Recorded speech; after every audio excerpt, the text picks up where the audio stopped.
आज कक्षा 12 में हम समझेंगे मासिक चक्र या आर्तव चक्र अर्थात मेंस्ट्रुअल साइकिल। स्त्रियों में जनन काल 12 से 13 वर्ष की आयु में शुरू होकर 45 से 50 वर्ष की आयु में समाप्त हो जाता है। जनन काल के प्रारंभ के साथ ही ऋतुस्राव शुरू होता है और जनन काल के समाप्त होने पर ऋतुस्राव की प्रक्रिया भी रुक जाती है। जनन काल में प्रति माह प्रत्येक अंडाशय से एक अंडे का अंडोत्सर्ग अर्थात ओवुलेशन होता है। अंडोत्सर्ग की क्रिया दोनों अंडाशयों में बारी बारी से होती है। इसके साथ ही निषेचित अंडे के रोपण के लिए गर्भाशय की दीवार में अनेक विशेष परिवर्तन भी होने लगते हैं, किंतु निषेचन न होने पर प्रति माह गर्भाशय की दीवार में अनेक चक्रीय परिवर्तन होते हैं और कुछ परिवर्तन अंडाशय में भी होते हैं। इस तरह के चक्रीय परिवर्तन को आर्तव चक्र या मासिक चक्र या मेंस्ट्रुअल साइकिल कहते हैं। एक सामान्य मेंस्ट्रुअल साइकिल की अवधि लगभग 28 दिन होती है। 28 दिन के अंतराल पर बार बार होने वाले इस जनन चक्रीय परिवर्तन के कारण ही इस पूरी प्रक्रिया को मासिक चक्र या मासिक धर्म या आर्तव चक्र का कहा जाता है। अब समझेंगे मेंस्ट्रुअल साइकिल की प्रमुख घटनाएं। मासिक चक्र अर्थात मेंस्ट्रुअल साइकिल की प्रमुख घटनाओं को हम निम्न प्रकार से डिवाइड कर सकते हैं। सबसे पहले शुरुआत के पहले दिन से लेके लगभग 5वें दिन तक ऋतुस्राव अवस्था होती है, जिसे मेंस्ट्रुएशन भी कहते हैं। इस दौरान गर्भाशय की दीवार की अंदर वाली लेयर, जिसे एंडोमेट्रियम कहा जाता है, ये टूटने लगती है और रुधिर का स्राव होने लगता है। इस दौरान लगभग 50 से 150 ml रुधिर का स्राव हो जाता है। रुधिर में एस्ट्रोजन तथा प्रोजेस्टेरॉन नामक हार्मोन की मात्रा काफ़ी कम हो जाती है, जिसके कारण गर्भाशय की दीवार में फैली रुधिर वाहिनियाँ, स्पेशली धमनियों की बात करें यहाँ पे, तो ये धमनियाँ सिकुड़ जाती हैं, जिससे गर्भाशय की दीवार में रुधिर की सप्लाई कम हो जाती है और इसी कारण से गर्भाशय की दीवार की अनेक कोशिकाएं मृत हो जाती हैं, नष्ट हो जाती हैं, जिसके कारण गर्भाशय की एंडोमेट्रियम अर्थात अंदर वाली लेयर टूटने लगती है और रुधिर का स्राव होता है। इस पूरी प्रक्रिया को मेंस्ट्रुएशन फेज अर्थात रजोस्राव प्रावस्था कहते हैं और ये 1 दिन से लेकर 5 दिन तक चलती है। दूसरी अवस्था है पूर्व अंडोत्सर्गीय प्रावस्था अर्थात प्री ओवुलेटरी फेज, जिसे हम फॉलिकुलर फेज भी कह सकते हैं।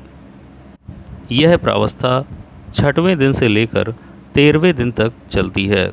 इस दौरान अंडाशय में फॉलिकल्स का परिपक्वन होने लगता है तथा गर्भाशय में अंदर की ओर नई एंडोमेट्रियम दीवार का निर्माण हो जाता है और दीवार की मरम्मत होने के कारण गर्भाशय की दीवार पहले जैसी मोटी बन जाती है। 14वां दिन काफ़ी स्पेशल होता है, क्योंकि इस दौरान ओवुलेशन की क्रिया होती है, अर्थात 14वें दिन अंडोत्सर्ग होता है, जिसमें अंडाणु अंडाशय से मुक्त होकर अंडवाहिनी नलिका में चला जाता है। कई परीक्षाओं में पूछा गया है कि अंडोत्सर्ग की क्रिया कौन से दिन होती है, तो याद रखें 14वें दिन अंडोत्सर्ग की घटना होती है। तीसरी अवस्था आती है पश्च अंडोत्सर्गीय प्रावस्था अर्थात पोस्ट ओवुलेटरी फेज।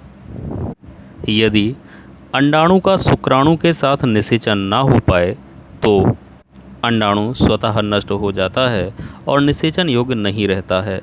इस दौरान कौन कौन से परिवर्तन होते हैं, अब ये समझेंगे। 15वें दिन से 16वें दिन तक कार्पस ल्यूटियम का निर्माण होता है तथा फैलोपियन नलिका में अंडाणु का निषेचन हो जाता है। 20 से 25वें दिन तक निषेचित अंडाणु का गर्भाशय में रोपण हो जाता है, अर्थात वह गर्भाशय की दीवार में स्थापित हो जाता है और इसी के साथ ही HCG अर्थात ह्यूमन कोरियोनिक गोनेडोट्रोपिन नामक हार्मोन स्रावित होने लगता है। यह हार्मोन भ्रूण के प्लेसेंटा से निकलता है। किंतु यदि अंडाणु का निषेचन ना हो पाए तब 26 से 28वें दिन कार्पस ल्यूटियम पूर्णतः नष्ट हो जाता है, जिसके कारण कार्पस एल्बिकेंस, जो कि एक धब्बे का रूप है, ये बन जाता है। साथ ही साथ एस्ट्रोजन और प्रोजेस्टेरोन नामक हार्मोन्स की कमी के कारण गर्भाशय की दीवार का पुनः खंडन होने लगता है। जब ये टूटने लगती है तो इसी के साथ गर्भाशय की दीवार की रुधिर वाहिनियाँ फट जाती हैं और रुधिर का स्राव होने लगता है। गर्भाशय की दीवार से रुधिर के स्राव की प्रक्रिया के साथ ही नए मासिक चक्र की शुरुआत हो जाती है, अर्थात मेंस्ट्रुअल साइकिल पुनः शुरू हो जाती है। तो इस प्रकार 28 दिन के अंतर में प्रत्येक 28वें दिन के बाद बार बार जनन प्रक्रिया की चक्रीय श्रृंखला दोहराई जाती है। इस पूरी प्रक्रिया को मासिक चक्र या मासिक धर्म कहते हैं। अब इस पूरी प्रक्रिया को इस वीडियो के माध्यम से समझने का प्रयास करें।